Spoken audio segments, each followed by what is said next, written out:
Hello बच्चों, कैसे हैं आप लोग। तो आशा करती हूँ आप लोग स्वस्थ होंगे और अच्छे से होंगे। तो आज हम पढ़ेंगे कक्षा 5 से पाठ 1 राख की रस्सी। तो जैसा कि पहले मेरे पास किताब नहीं थी तो मैंने आपको पोयम लिखाई थी पाठ 3 खिलौने वाला। तो आज हम पाठ 1 पढ़ेंगे। तो चलिए स्टार्ट करते हैं। लोनोपोगार तिब्बत के 32वें राजा सोनगवसेन गाम्पो के मंत्री थे। वे अपनी चालाकी और हाजिर जवाबी के लिए दूर दूर तक मशहूर थे। कोई उनके सामने टिकता न था। चैन से जिंदगी चल रही थी, मगर जब से उनका बेटा बड़ा हुआ था उनके लिए चिंता का विषय बना हुआ था। कारण यह था कि वह बहुत भोला था। होशियारी उसे छूकर भी नहीं गई थी। लोनोपोगार ने सोचा, मेरा बेटा बहुत सीधा साधा है, मेरे बाद इसका काम कैसे चलेगा। एक दिन लोनोपोगार ने अपने बेटे को 100 भेड़ें देते हुए कहा, तुम इन्हें लेकर शहर जाओ, मगर इन्हें मारना या बेचना नहीं। इन्हें वापस लाना 100 जौ के बोरों के साथ, वरना मैं तुम्हें घर में नहीं घुसने दूंगा। इसके बाद उन्होंने बेटे को शहर की तरफ रवाना किया। लोनोपोगार का बेटा शहर पहुंच गया, मगर इतने बोरे जौ खरीदने के लिए उसके पास रुपए ही कहाँ थे। वह इस समस्या पर सोचने विचारने के लिए सड़क किनारे बैठ गया, मगर कोई हल उसकी समझ में ही नहीं आ रहा था।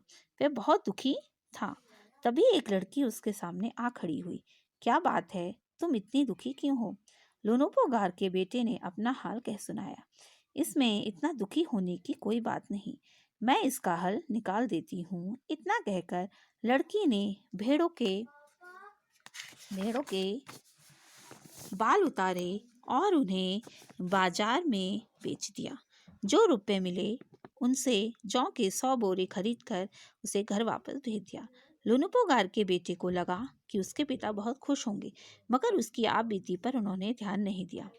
वे उठकर कमरे से बाहर चले गए। दूसरे दिन उन्होंने अपने बेटे को बुलाकर कहा, पिछली बार भेड़ों के बाल उतारकर बेचना मुझे जरा भी पसंद नहीं आया। अब तुम दोबारा उन्हीं भेड़ों को लेकर जाओ, उनके साथ जौ के 100 बोरे लेकर ही लौटना। एक बार फिर निराश लोनोपोगार का बेटा शहर में उसी जगह जा बैठा।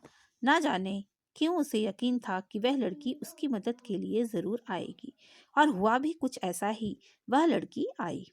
उसने अपनी मुश्किल कह सुनाई। अब तो बिना जौ के 100 बोरों के मेरे पिता मुझे घर में नहीं घुसने देंगे। लड़की सोचकर बोली, एक तरीका है। उसने भेड़ों के सींग काट दिए, उन्हें बेचकर जो रुपए मिले उनसे 100 बोरे जौ खरीदे। बोरे लोनोपोगार के बेटे को सौंप कर लड़की ने उसे घर भेज दिया। भेड़ और जौ के बोरे पिता के हवाले करते हुए लोनोपोगार का बेटा खुश था। उसने विजयी भाव से सारी कहानी कह सुनाई। सुनकर लोनोपोगार बोले, उस लड़की से कहो कि हमें 9 हाथ लंबी राख की रस्सी बनाकर दे। उनके बेटे ने लड़की के पास जाकर पिता का संदेश दोहरा दिया। लड़की ने एक शर्त रखी, मैं रस्सी बना तो दूंगी, मगर तुम्हारे पिता को वह गले में पहननी होगी। लोनोपोगार ने सोचा, ऐसी रस्सी बनाना ही असंभव है, इसलिए लड़की की शर्त मंजूर कर ली। अगले दिन लड़की ने 9 हाथ लंबी रस्सी ली, उसे पत्थर के सिर पर रखा और जला दिया। रस्सी जल गई, मगर रस्सी के आकार की राख बच गई। इसे वह सिल समेत लोनोपोगार के पास ले गई और उसे पहनने के लिए कहा। लोनोपोगार रस्सी देखकर चकित रह गई।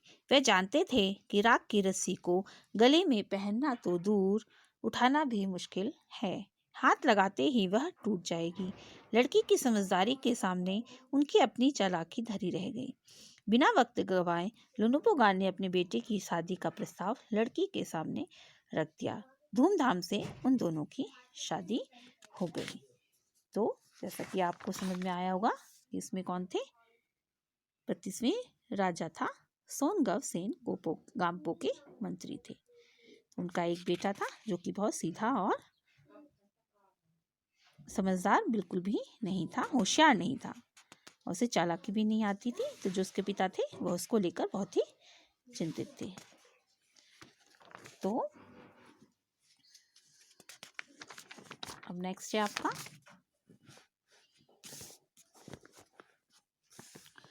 यहाँ पर अगर हम प्रश्न करेंगे, प्रश्न अभ्यास देखिए, भोला भाला, तो आपको ये गृह कार्य है आपके लिए। तिब्बत के मंत्री अपने बेटे के भोलेपन से चिंतित रहते थे। तो तुम्हारे विचार से वे किन किन बातों के बारे में सोचकर परेशान होते थे? वो किन किन बातों से परेशान होते थे यह आपको लिखना। दूसरा, तुम तिब्बत के मंत्री की जगह होते तो क्या उपाय करते? अगर तुम उसकी जगह होते, मंत्री की जगह, तो तुम क्या उपाय करते? यह आपके लिए गृह कार्य है, आपको करना है इसे। तो नेक्स्ट वीडियो में मैं आपको ये कराऊंगी शहर की तरफ। ओके बेटा, टेक केयर।